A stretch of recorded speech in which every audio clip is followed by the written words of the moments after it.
Welcome to the Vibrant Visibility Podcast. Being visible as a soul-led business owner isn't just about the practical strategies, marketing tips, and tech systems. It's also about the internal systems, the safety of your nervous system, the somatic connection, and the embodiment of being a badass CEO that will support you in all of the ups and downs of entrepreneurship. And I'm here to share all of that with you on this show. I'm your host, Shawnee Arsenault, a registered nurse turned visibility coach and business mentor for heart-centered coaches and healers. I created a six-figure coaching practice in my first year of business and scaled to multiple six figures my second year, all in the middle of getting pregnant with my first baby and becoming a new mama. If I can do this entrepreneurship thing, I know you can too. If you're ready to learn how to be a CEO in a way that feels aligned with your heart, become a lighthouse for the people that you're meant to serve, feel free to authentically express yourself and be a magnet for success, and grow your coaching business in a way that is sustainable and fulfilling, I can't wait to be in your ear along for the ride.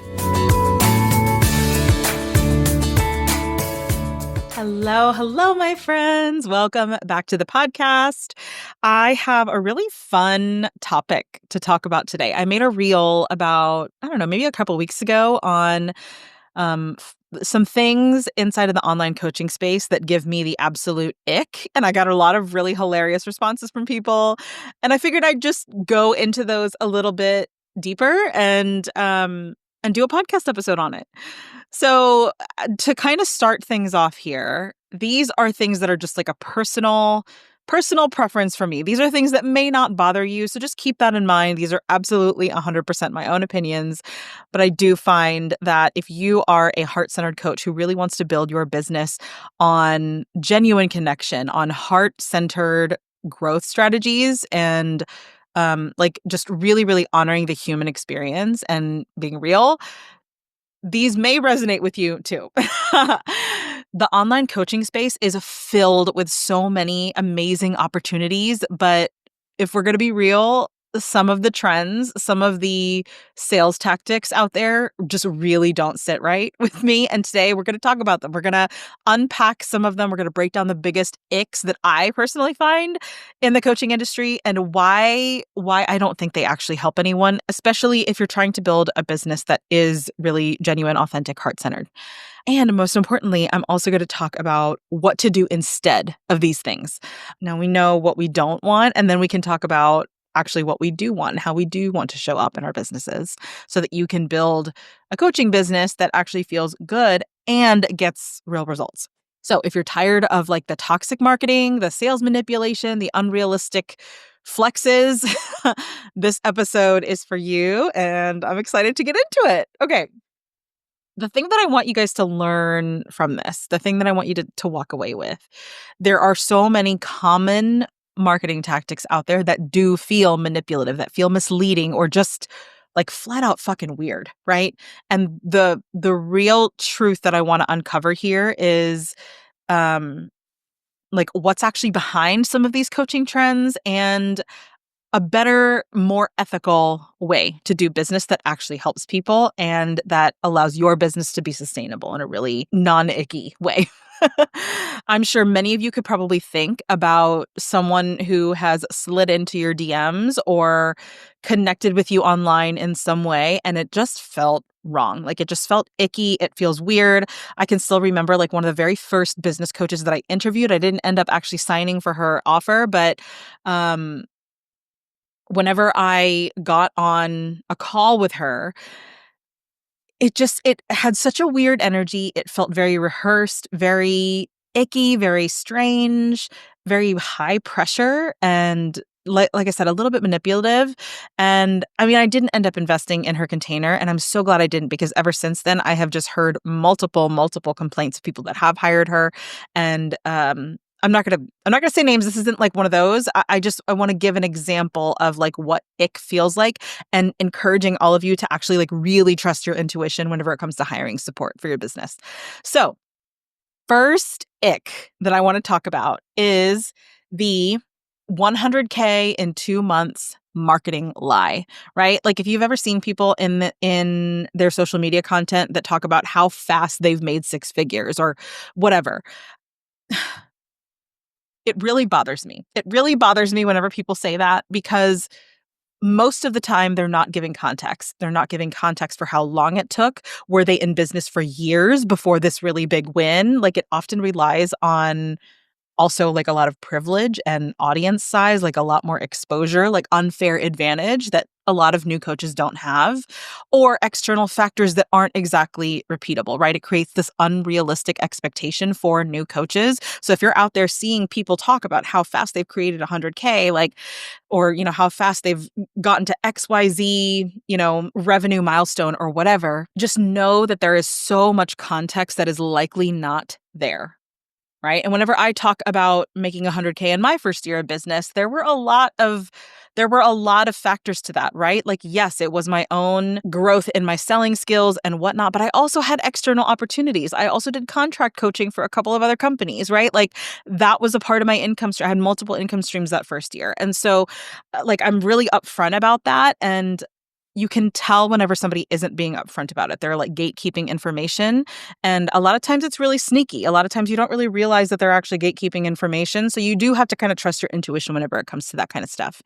So I'll give you an example, right? A coach who claims that they had a 6-figure launch, but then they don't talk about how they already had a huge email list and all the things they did to grow their email list. They don't talk about spending 20K in ad spend, right? Typically, if somebody is going to claim that they made a specific amount of money, like, just as a consumer, like, for me, whenever I'm looking at that, I kind of want to know, like, okay, what did you do to get there?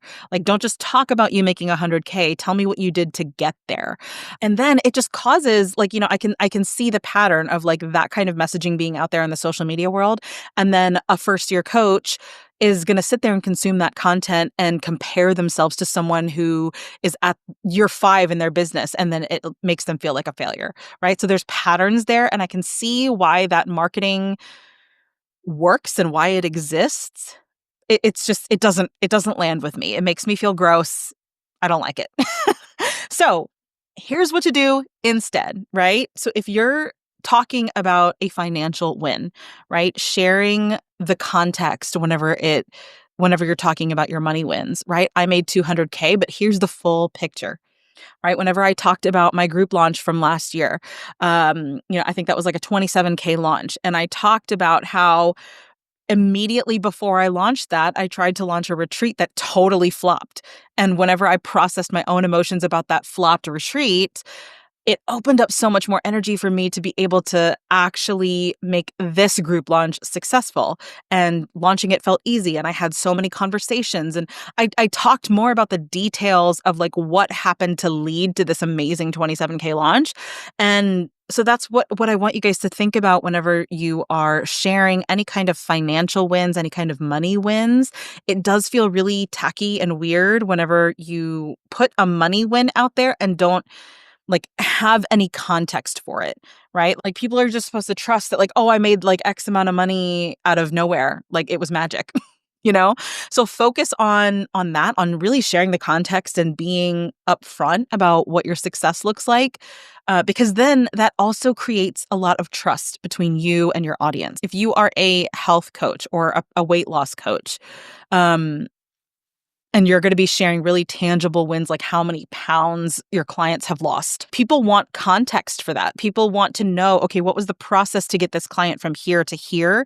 And you might want to share a lot of the mindset shifts and a lot of the really hard internal work that might need to happen to get people there, right? We don't want to be feeding into this, like, toxic positivity of, like, oh, you just do this, this, and this, and then, you'll lose 50 pounds like that. Like, there's a lot of internal struggle that people are going to go with whenever it comes to things like weight loss. So, like, if you have a tangible win, talk about how you get people there or what it takes to get there, not just the actual win itself. So focus on repeatable successes, right? Repeatable success strategies, not just like one-time flukes.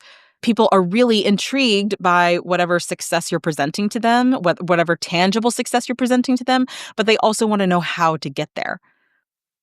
And this approach, like being really upfront about how you lead people or how you support people to those kinds of successes, it really helps clients set realistic expectations. And like I said, it builds that trust with you. People trust you to not just take their money and bounce,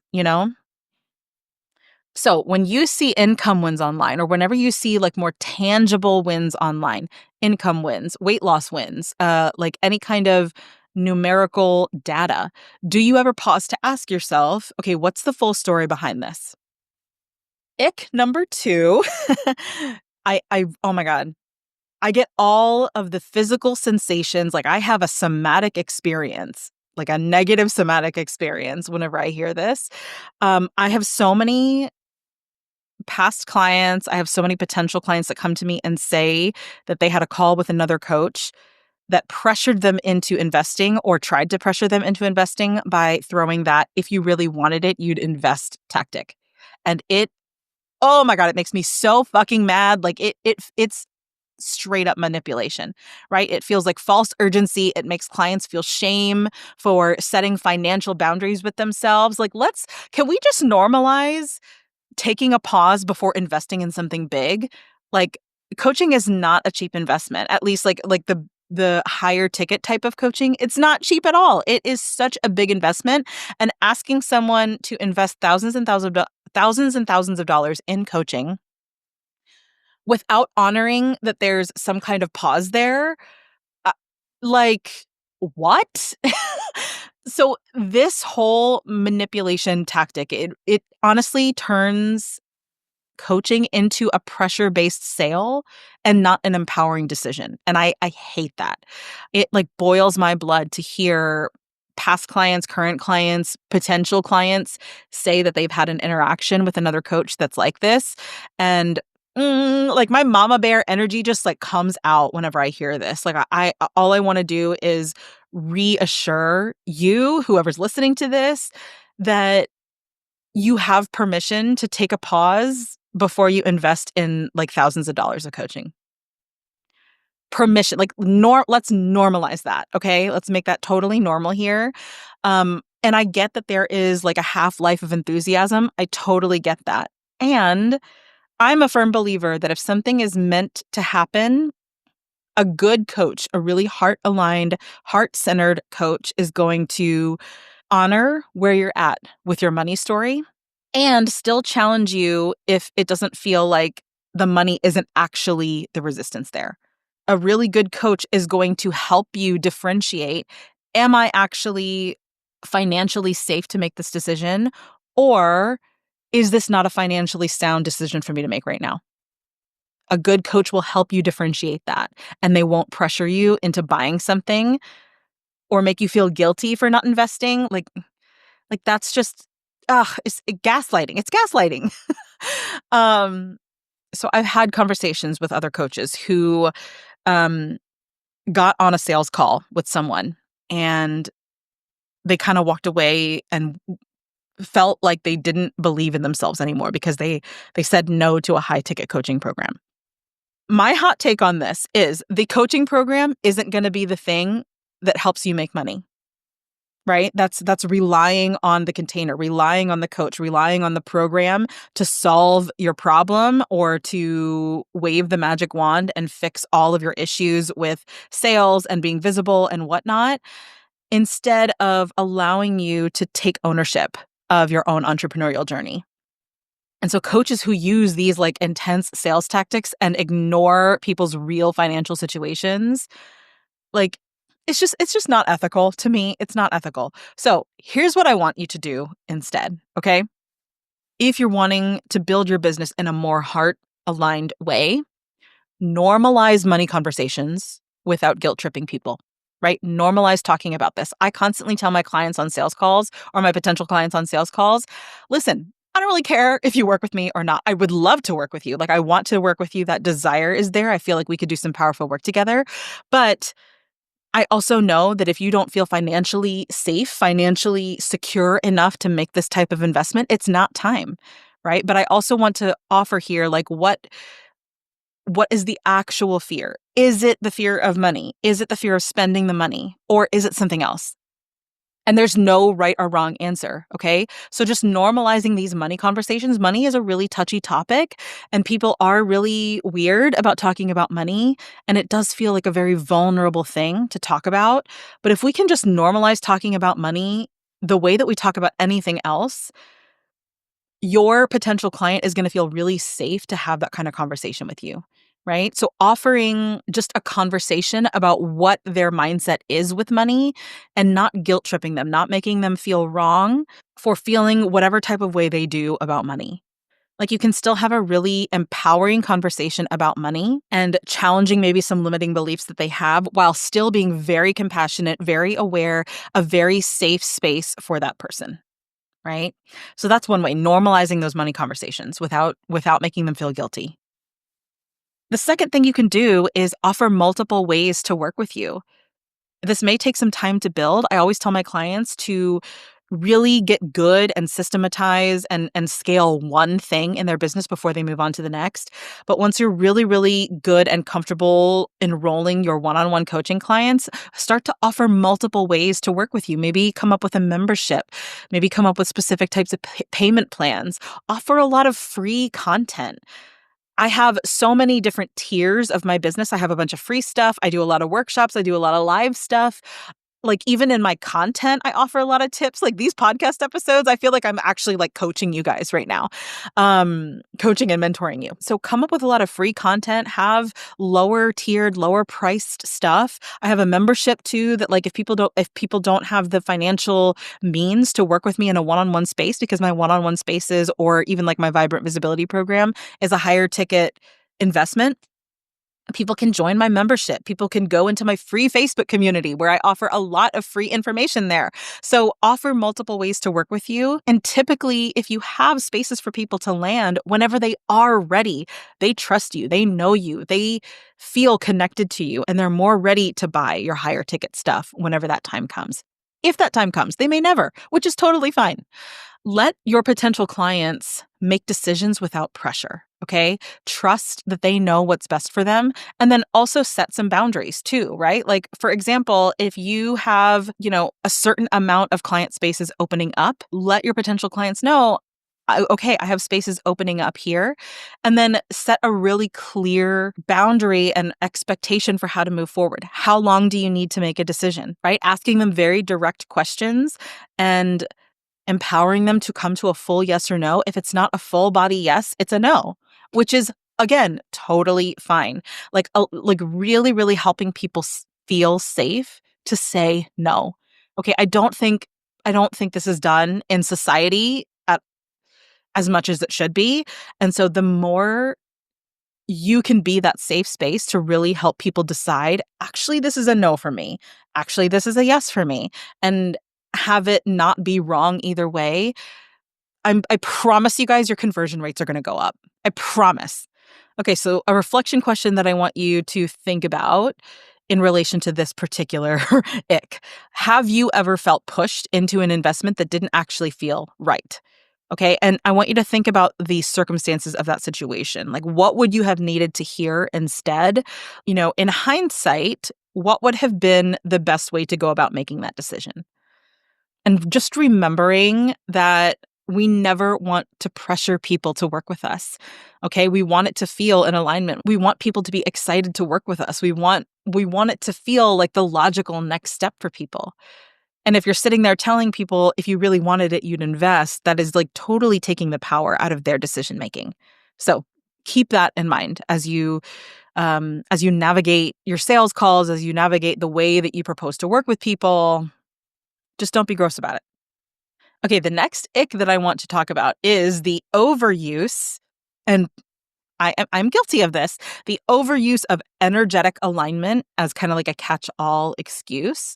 Like sometimes it's not a vibe issue, it's a strategy issue, right? So like telling clients to just feel into it instead of looking at actual business data. That's one of the reasons why I combine both strategy and somatics inside of my Vibrant Visibility program, because I don't think it's just about the somatics and inner healing. I do think there's also a strategy that goes into being visible in a way that's going to sustain your business, right? So not to say that vibes aren't wrong, that energetic alignment isn't wrong, but it's not the only thing, right? So if you're blaming poor sales on misalignment instead of tweaking your offer, looking at the data, refining your message, being really, really clear about who you are and what you do and who you help, that's kind of a cop-out. You know what I mean? So I do think that there's a balance between energetic alignment and actual data and strategy. I mean, that's one of the things that I've experienced in my own business. I will totally own that this is something that I do in my own business where I avoid making a necessary business pivot because I'm waiting for it to feel right. And I think like that's kind of where the somatic coach in me kind of takes over a little bit and wants to really hold on to just like the vibes and avoid looking at the strategy, avoid looking at the data, avoid actually bringing it to my coach and talking it through, right? So keeping that in mind, here's what you can do instead of that. Especially whenever it comes to if you're a coach who has a more like deep transformative space, there is a way to merge that energetic and strategic alignment, right? So like let's take the example of a weight loss coach. You don't want to only focus on what feels good and what the energy is and whatnot. Like you also want to have some strategy associated with it because otherwise our clients are just going to feel like they're floundering and they don't have any direction. They don't have any structure. That's why they're hiring a coach, right? I think some structure is invited there. Using real data to assess what's working and what needs to change with your clients, no matter what you're coaching around. Okay. This really does help your clients balance that intuitive decision making with practical adjustments in whatever it is that they're working on. Okay, this next ick is I mean I've talked at length about my perspective on hustle culture. And so there's this like just icky almost battle that I see going on in the online space of like the hustle culture versus the anti-hustle culture debate. And I do agree that hustle culture can be toxic, but I also don't think we can pretend that building a business doesn't take effort and doesn't take a lot of motivation and determination and discipline, okay? All of those terms like feeling in the flow, like flow state, ease, peace, that doesn't mean avoiding all the hard work, right? I see coaches who burn out because they thought business should be easy all the time. I see people have this false idea that working hard automatically means you're doing something wrong, that it should feel easier, that you want it to be flowier. And so the mindset that I want you guys to shift to instead is finding that balance between effort and sustainability. Okay, what's going to be sustainable? And then how much effort you need to put in to make it sustainable. And there are seasons, right? There are seasons of hustle. There are seasons of launching and growing and putting in extra time, extra hours, and then taking the foot off the gas and letting things just flow. There are seasons of that, right? It doesn't have to be this like linear thing. You can always go back and business entrepreneurship is a roller coaster. And it's not a roller coaster in a bad sense. It's just there are seasons. There are seasons of hustle. There are seasons of rest. And I want to invite you guys to go back to that episode that I did on redefining your relationship with hustle and redefine your relationship with hustle. Like, are you working hard or are you working unsustainably? Right? There is a difference between working hard and being unsustainable with how much you're working. All right. Another ick I wanted to talk about is I built my business without messaging people and marketing. No one builds a business in complete isolation, okay? Relationships and visibility actually really do matter. So anyone who tells you that they built their business without connecting with people, without messaging people, without telling people about what they do, they're lying. They're flat out fucking lying, okay? Like presenting things this way makes me feel so many types of ways because it suggests that marketing is unnecessary when in reality, in business, it's a core part of growth. Marketing looks different for every business. It looks different for different types of businesses, but marketing and being visible and letting people know that you are a business owner that has a service or a product or whatever, that's why it's a business. That's why they call it a business. Like if you see a coach out there who claims that they never marketed, that is a flat out lie, right? Because maybe they relied on referrals or networking or previous credibility, right? Maybe they had a large audience doing something else and then they switched to whatever they're doing now in their business. Never will you see someone who is super successful and has never marketed or has never like direct messaged people and put themselves out there. Like, that's just absolutely a flat out lie. People don't just magically have clients coming to them or have customers coming to them without getting their business out there in the know somehow, without letting people know who they are, what they do. So instead, if you're really struggling with this is one of the things that I tell so many of my clients to do whenever they have trouble connecting for their business is focus on relationship building, right? Relationship-based marketing. Um, Now, this may require you to do some inner work around your relationship with connecting and feeling salesy and feeling gross. But if you're focusing on building actual relationships with people, marketing is easier. It really is. If you're focused on if you're focused on building relationships with people, messaging people is easier. Direct messaging people on social media is easier, right? And so I just want to normalize here that organic visibility strategies that feel good are absolutely not a waste of time, right? Sustainable growth happens whenever you do something consistently, whenever you are visible consistently, whenever you are connecting consistently. If you're relying on luck to get clients, you're in the wrong business. Like you're just in the wrong business. This isn't for you. All right, and I have a final ick that I want to talk about, and that is because I've seen some of these around on social media, and it just like makes me kind of like look at them like if you're watching this on YouTube, I have this like really suspicious face. It feels really sus to me. The I don't believe in sales calls flex. And for some reason I hate that because it implies that connecting with potential clients is unnecessary. It implies that we don't need to get on a call with another human. It's got that very like telemarketer vibe to me. And it's not realistic. It's not realistic for newer coaches who don't have established credibility yet. So I don't like that that's something that is bragged about. Like a coach who is fully booked with a full roster of clients saying, I never do sales calls, while forgetting that they did a ton of sales calls earlier in their career. Like that is not how they started. So that's a huge ick to me. I hate that messaging. And if you're getting lost in that messaging, if you're seeing stuff like that and you're like, oh my gosh, like I can't believe I'm doing a bunch of sales calls, I just want you guys to recognize, I want to invite this perspective that sales calls build trust, they build clarity, they allow you to practice and refine your selling skills in real time, right? Like you're never going to get good at selling if you don't do sales calls. Like you're never going to get good at selling if you don't allow yourself to practice it, to just practice it, to do it. And the way to offer, like, you can always too offer sales calls that feel really low pressure, that feel really natural instead of sleazy. One of my favorite ways to offer a really low pressure sales call is have something tangible to offer inside of that sales call. So for me, a lot of my sales calls come in the form of like a business planning session. So I literally have my people take out their calendar and we plot stuff on their calendar to give them some tangible action steps to work towards in their business. And then I talk about my offers at the end with permission. If they don't want to hear about it, cool. Like, whatever. But there's usually always a way to make sales calls feel more in alignment for you. If you don't like to call them sales calls, then call them discovery calls, call them clarity calls, whatever the fuck you want to call them. Find a way to make connecting with other humans on a call not feel gross to you. And that's going to look different for every single coach. This is one of the things that I work on with my clients is like, how do we make connecting with people feel authentic, feel genuine, feel not gross and salesy?